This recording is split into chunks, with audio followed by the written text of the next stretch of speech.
মাদারীপুরের কালকিনিতে আধিপত্য বিস্তার নিয়ে দুপক্ষের সংঘর্ষ হয়েছে। সময় ইউপি সদস্য ও তার ছেলেকে কুপিয়ে হত্যা করা হয়, বিস্ফোরণ করা হয় কয়েকটি হাতবোমা।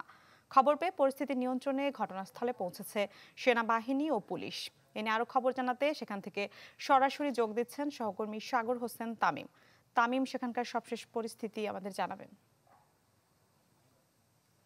জি মিলা, আসলে আজকে সকাল থেকেই এই মাদারীপুর জেলার যে কালকিনি উপজেলা রয়েছে সেখানে বাঁশগাড়ি ইউনিয়নের যে ইউপি সদস্য আক্তার শিকদার এবং এই ইউনিয়নের যে বর্তমান চেয়ারম্যান মোস্তাফিজুর রহমান সুমন, এদের সাথে কিন্তু দীর্ঘদিন ধরেই আসলে আধিপত্য এবং স্থানীয় কোন্দলকে কেন্দ্র করে বিভিন্ন ধরনের সংঘর্ষ হয়ে থাকে।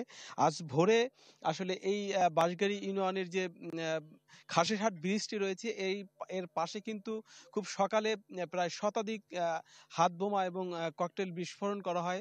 তার কিছুক্ষণ পরে অর্থাৎ সকাল 7টা থেকে 8টার মধ্যে এই বাঁশগাড়ি ব্রিজের একটু অদূরেই কিন্তু এইখানে আসলে আক্তার শিকদার নামে যে 8 নং ওয়ার্ডের ইউপি সদস্য রয়েছে তার মরদেহ দেখতে পায় স্থানীয় জনগণ। পরবর্তীতে কালকিনি থানাকে খবর দিলে তারা কিন্তু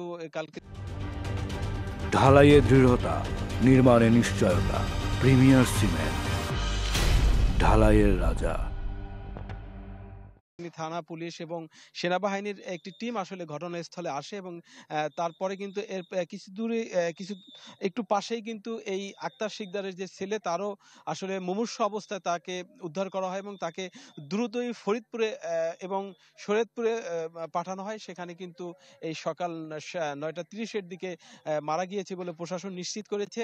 তো এইখানে কিন্তু এই ইউনিয়নে দীর্ঘদিন ধরেই এই চেয়ারম্যান এবং মেম্বার অর্থাৎ ইউপি সদস্যদের মধ্যে কিন্তু সংঘর্ষ এবং দুর্ঘটনা প্রায় ঘটে। স্থানীয়রা এবং প্রশাসন যেটি বলছে, আধিপত্য বিস্তার নিয়ে আসলে এই দুজনের খুন হয়েছে। তো যেটি বলছেন যে এই আক্তার শিকদারের ছেলেও কিন্তু এই দুর্ঘটনায় নিহত হয়েছে। যে একটি অসমর্থিত সূত্র যেটি বলা হচ্ছে যে এই আক্তার শিকদার এবং তার ছেলের নিহতের ঘটনায় আক্তার শিকদারের যে বাবা রয়েছে তিনিও কিছু সময় আগে হৃদযন্ত্র ক্রীড়া আসলে বন্ধ হয়ে যাওয়ার একটি কথা শুনেছি। তবে তাকে মুমূর্ষু অবস্থায় ফরিদপুরে নেওয়া হয়েছে। তো সব মিলে বলা যায় প্রশাসনের পক্ষ থেকেও কিন্তু এই ঘটনায় আসলে তারা নড়ে চড়ে বসেছে এবং তারা কিন্তু এই ঘটনাস্থলে এসে জি তামিম, ধন্যবাদ আপনাকে। দর্শক, মাদারীপুর থেকে আমাদের সাথে যুক্ত হয়েছিলেন সহকর্মী সাগর হোসেন তামিম।